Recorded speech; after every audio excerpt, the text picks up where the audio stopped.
Hi, everybody. Welcome to English Digest. It's great to have you with us. I'm Tom. Hi, I'm Stephanie. And today we're going to be talking about something in South America in our culture unit. Of course, if you go down to South America, you're going to encounter the countries of Venezuela, Colombia, Peru, Chile, Argentina, etc., etc. But we're going to talk about some of the history of South America, and we're going to talk about the Inca. The Inca. Do you know who the Inca were? Yeah, they were Indians that existed long ago. It's a civilization that is now extinct, but they left some ruins behind, so it's very interesting to study them. I've never been to their area. We're going to go down to South America, check it out, and see what we can learn about the Inca. Okay, so let's get to it, everybody. We'll just read the article here and have an introduction to the Inca. Listen carefully.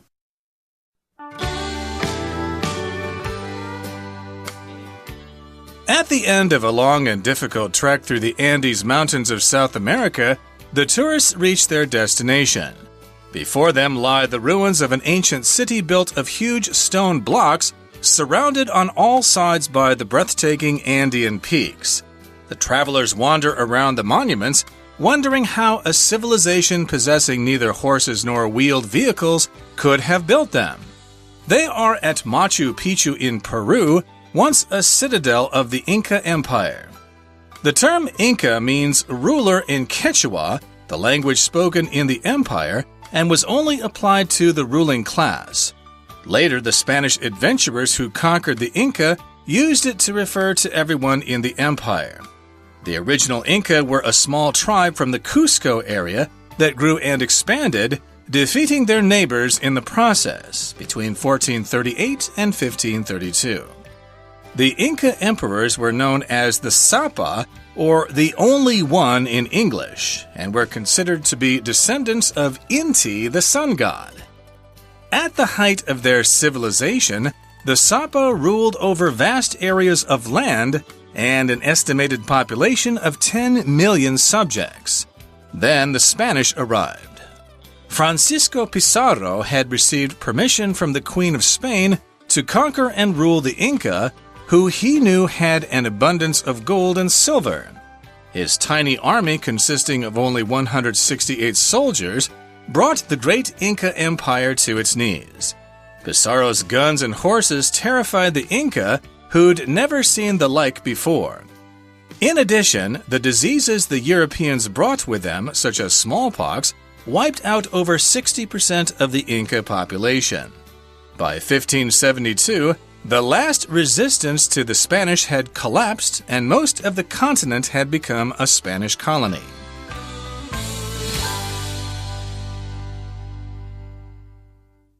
So we're going to be spending the day talking about the Inca and what their civilization was like. It's kind of interesting. We're going to be spending 2 days on it. They're incredible because of some of the things they've left behind that we can look at. It's too bad they're not around anymore, but you can travel down and check out the area where they existed previously. There may be some vestiges of them still around, maybe in the local populations, but again, their civilization has long been conquered by the Spanish and then the countries who became independent later in South America. Now, at the end of a long and difficult trek through the Andes Mountains of South America, the tourists reach their destination. So here we've got the word trek, and it's an interesting spelling, T-R-E-K. I believe that's because it's from Afrikaans or from South Africa, and it basically means that you're going on a long trip somewhere. Usually it involves hiking, and oftentimes if you travel to, say, China, Southwest China, or northern Thailand, you might go on a mountain trek where they'll take you on trails and you'll hike in mountains and you'll ride on elephants and stuff like that. That would be a trek, kind of like a long hike, basically. Yeah. And this is going through the Andes Mountains of South America. Of course, that's the main mountain range that extends all the way from Venezuela all the way down to Chile and Argentina. Yeah, the Pacific side. So it's a beautiful area, but they're very high mountains. And if you want to make that trek, you're going to have to work hard. I had a friend who went to Machu Picchu a couple years ago, and she runs every day, and it was not an easy climb. So we're going to that part of the world. It says here, before that mountain range there, lie the ruins of an ancient city. If you have ruins of something, typically you're looking at something that's been destroyed. There's not much remaining. It's not a complete thing that you're looking at. Oftentimes when we have earthquakes, it will leave behind houses and different structures that are in ruins, just pieces. So you're going to see the ruins of an ancient city built of huge stone blocks. And if you remember, back then they didn't have all the building equipment, the construction equipment that we have today. So you kind of look at these things and go, wow, how did you get those stones up the mountain? And these stones are surrounded on all sides by the breathtaking Andean peaks. So it's a beautiful, beautiful view. I probably won't get there in my lifetime, but I have gone on the internet to take a look at the pictures and looked at friends' pictures as well. It's beautiful.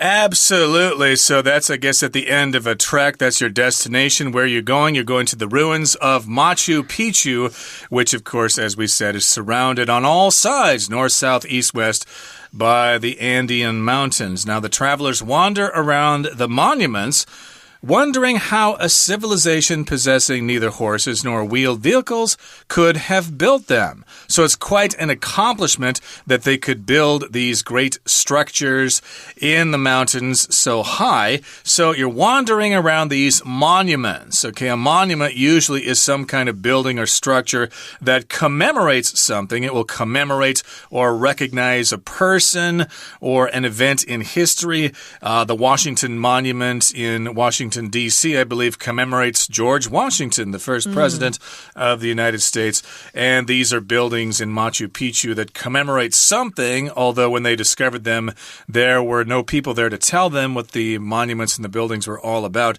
So we're just referring to them as monuments, basically old structures that have some kind of meaning. Right. So they're wondering, that is the travelers that we looked at the beginning. That's your noun there, subject. They're wondering how a civilization possessing neither horses nor wheeled vehicles could have built them. It's a mystery.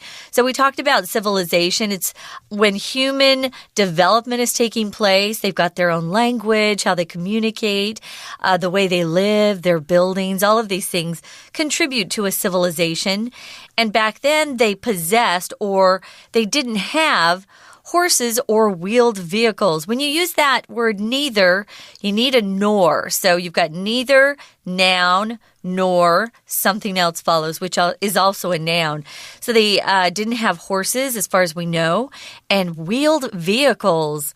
Believe it or not, the wheel had to be invented at one point in human history. So it's a very interesting, I would say definitely an interesting mystery as to how they built these things. So where are you standing? What are we describing in this paragraph? Machu Picchu, that's located in Peru. And it was once a citadel of the Inca Empire. So if it's a citadel of something, usually you see citadel and I think military structure of some sort to protect something. You could also substitute that word. Sometimes you can use the word fort or fortress, something that is higher than the rest of the structures around it. It's kind of keeping watch of who's coming or approaching that area so that it can be defended in case the enemy approaches. Yeah, they tend to have them in European cities. The ancient citadel is still standing, a fortress that was designed to protect the city, etc.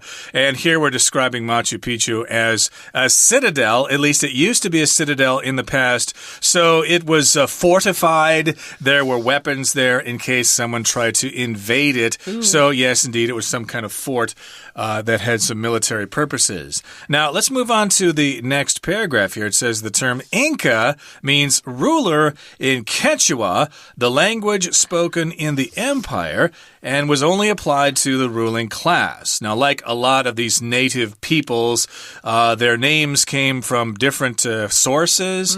They were called that by other people, or the Spanish or the British or whoever just gave them that name, but it wasn't really their name. So here, Inca is actually from their language, and I think they probably call themselves something different, but in any case, we're talking about where the word Inca comes from. It's spelled with a K here.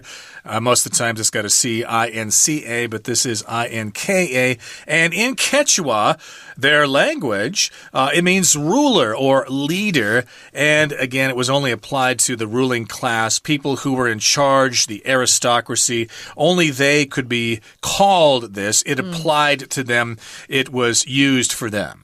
Yeah, the little people, the people who had no power, actually weren't even called Inca by the ruling class. So later, the Spanish adventurers who conquered the Inca used this word Inca to actually refer to everyone in the empire. They probably didn't even understand at the time that Inca was only referring to the ruling class, the important people. If you conquer a country, you come in and you take over that country using force. So they conquered the Inca. They had stronger weapons. They also had things that helped them take control of this group of people over there in South America. So the original Inca were a small tribe from the Cusco area that grew and expanded. If you expand, you spread out over an area. So they were pretty large, and they defeated their neighbors in the process between the years of 1438 and 1532. So they must have some records somewhere of their conquests, and that's good. And that sounds like it's fairly recent in history, although that's still about 500 years ago. And we'll continue to talk about the Inca in just a couple of seconds. Let's take a break right now and listen to our Chinese teacher. Hi everyone, my name is Jenny. 今天我们要看的是第5单元。好，我们要谈印加帝国。这个印加帝国大家应该都有点概念，它是在南美洲的安第斯山脉这一带。我们说到它的地理位置，这个开头就写到 at the end of。我们稍微留意一下，虽然这是一个很小的地方，基本上在英文里面，当你要提到一条线的末端、顶端、尖端，这个 at 介系词是必要的。而我们另外一个相对的片语是 in the end， 注意到 in the end 这是一个独立使用的片语，它的意思是 eventually 最后，通常它就不会 in the end of， 这是不可能的，它不会再接任何的东西。记得In the end 是一个独立的片语，而 at the end of something 是指在什么的末端。我们再看到这边说到它的地理位置，当然我们的目的地很清楚，要谈印加帝国，它其实是一个古代城市的遗迹。而说到这个城市的遗迹呢，它是怎么样的情况？说起来结构也很特别，因为它是Before them lies， 我们知道 lie 这个动词常常在讲一个建筑物或是一个城市，它的位置在哪边的时候，我们会用到 lie。那 lie 它是动词，可是 before them 很明显，这个片语不是主词，它讲的是它的地理位置在哪里。那真正的主词是在 lie这个动词的后面，也就是 the ruins of an ancient city， 说到了古代城市的遗迹。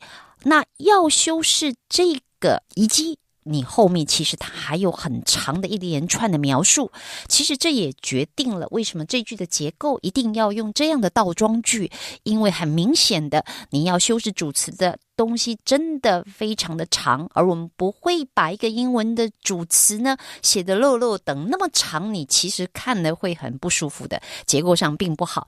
那我们看到的 built这个过去分词，基本上接下来的 surrounded blah blah blah 都是用来修饰这个所谓的古城遗迹。好，那我们继续往下看，下面就说到，当然这边风光非常的特别，很多旅客都会到这边来参访。这边用 neither horses nor wheeled vehicles， 看到 neither A nor B， 就是既非 A 也非 B， 这两种是不存在的。好，那我们要谈一谈这个印加帝国他们用的语言。其实 Inca 这个字呢，在他们所谓的奇楚瓦语里面，就是印加帝国人使用的原来的语言里面，它的意思是统治者。当然这个意思后来呢，这个字就变成西班牙人口中指印加帝国的人民的用字。那提到这个印加帝国这边的历史故事当然很长，不过我们要了解的就是说，它在1438到1532之间，他们当时迅速的扩张，所以这段的历史对他们今天形成所谓我们知道的印加古国非常有关系的。 We're going to take a quick break. Stay tuned. We'll be right back.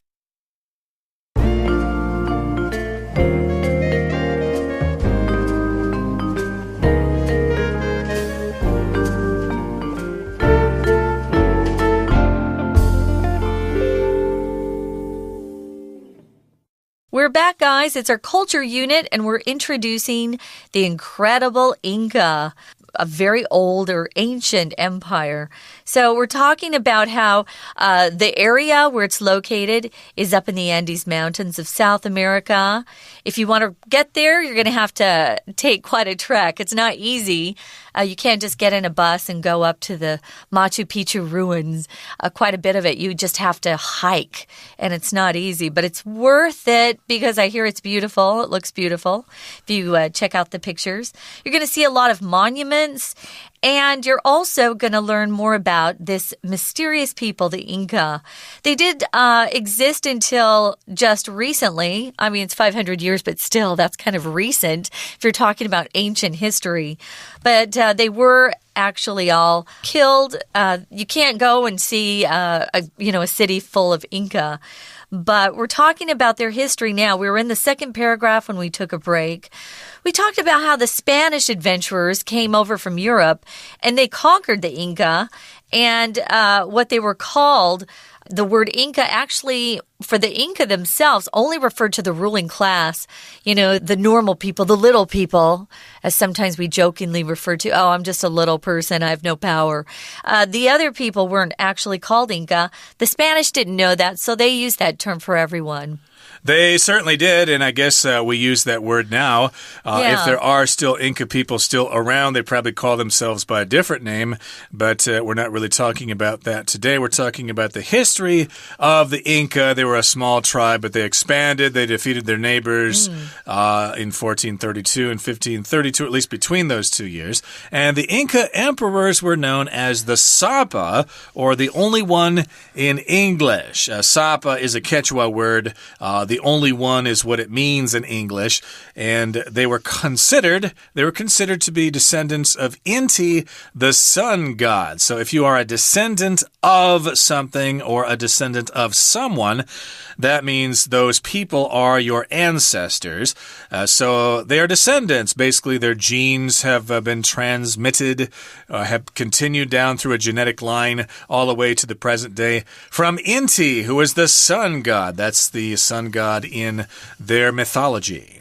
Yeah, so I could say I'm a descendant of my ancestors who came over from Germany or who came over from Ireland.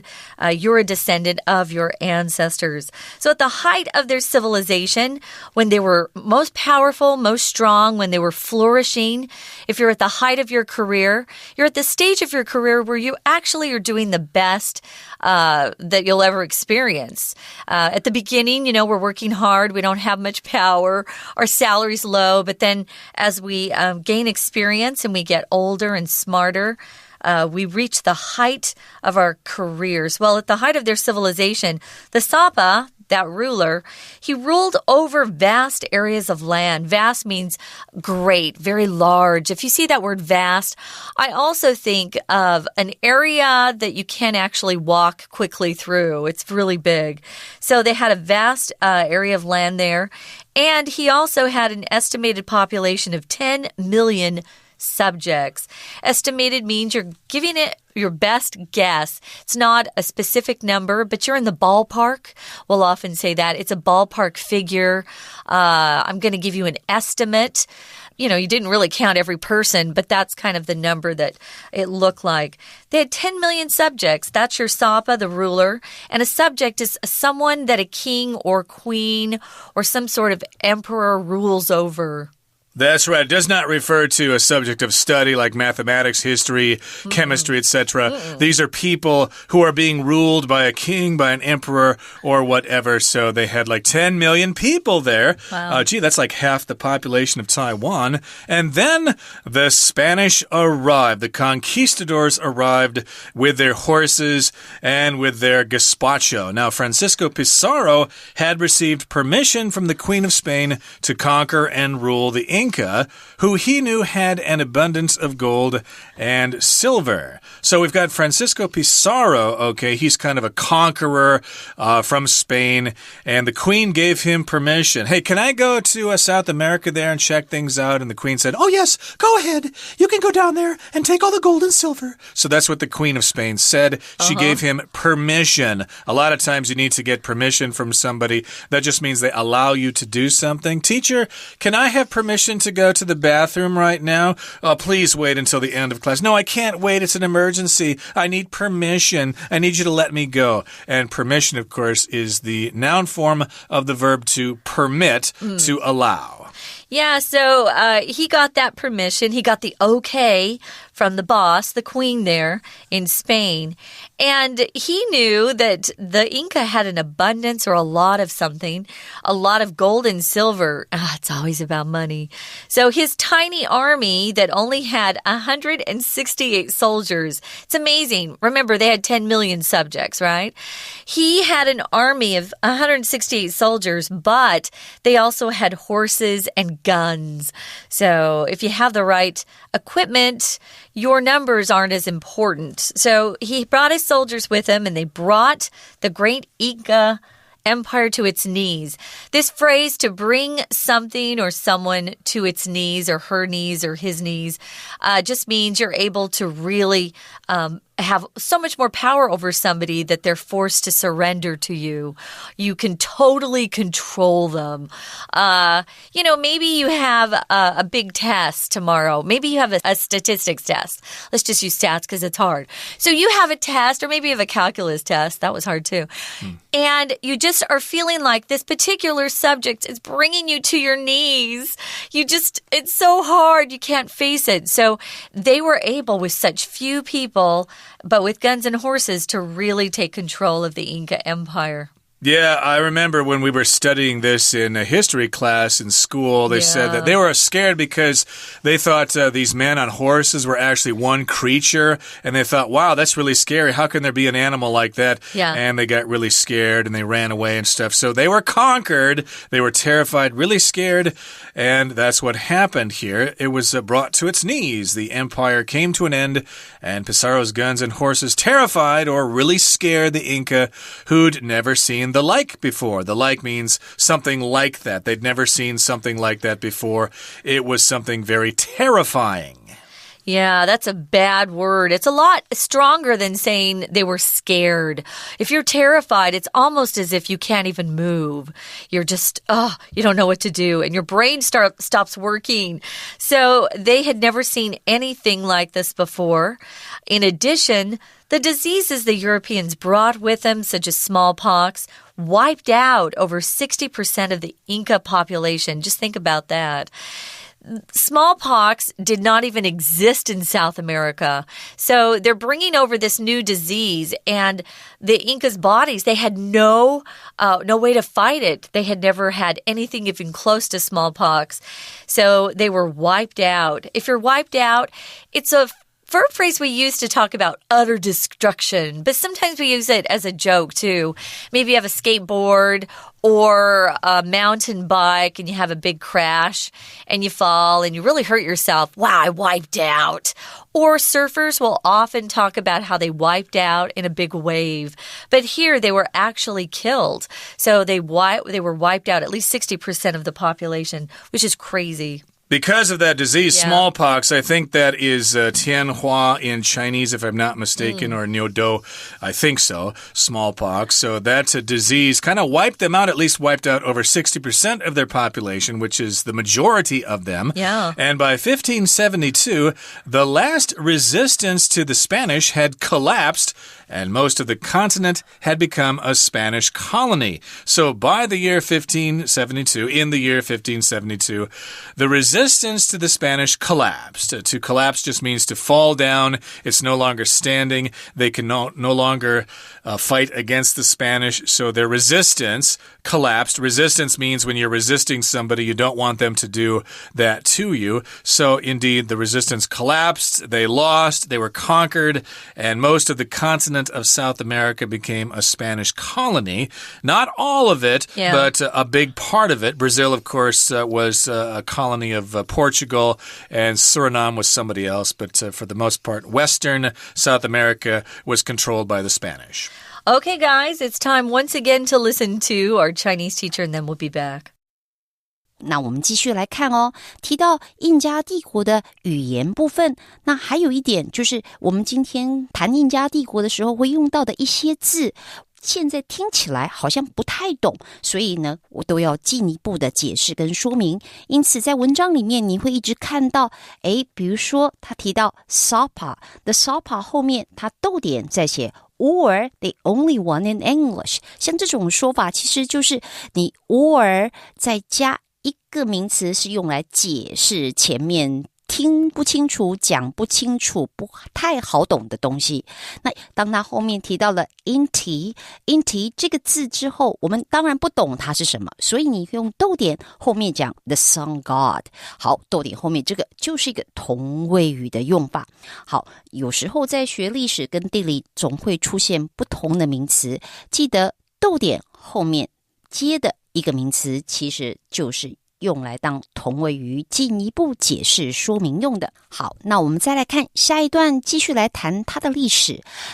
这个地方一样是用来解释说明用的，是在解释什么？它解释当时到西班牙来统治征服印加人的这一位法兰西斯科皮萨罗，他 rule the Inca， 这个后面有一个逗点接着写 who he knew had an abundance of gold and silver。 这个逗点后面的 who 记得就是一个非限定用法。好，今天我们的讲解就到这边结束，我们下次见。Okay, that brings us to the end of our lesson for today. Thank you so much for joining us, and we'll continue talking about the Inca in our program next time, so please do join us then. From all of us here at English Digest, I'm Tom. I'm Stephanie. Bye. Bye.